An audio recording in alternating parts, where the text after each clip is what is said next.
ዳንኤል እየጸለየ ይቃናለታል፣ እየጸለየ ይሳካለታል። ይጸልያል፣ ቆሞ ይቀበላል። መንፈሳዊ ዓለም ምንጭ ነው፣ መሬት ውጤት ነው። ምንጭ ላይ ድከሙ፣ ውጤት ላይ አትታገሉ።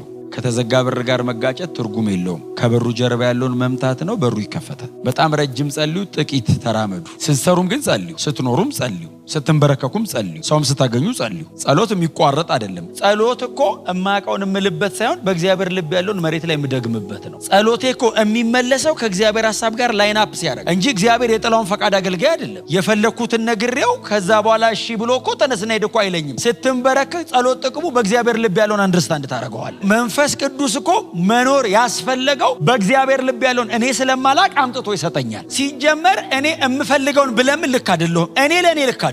ለእኔ የሚያውቀው እሱ ነው። በእሱ ልብ ያለውን ስለ እኔ ስጸልይ ነው ህይወቴ ልክ የሚሆነው። የምፈልገውን በሙሉ ጠይቄው የምፈልገውን በሙሉ ቢሰጠኝ አፍተር እሱ ጋር አልቆይም። እኔ የለመነውን በሙሉ የማይሰጠን እኮ ስለሚ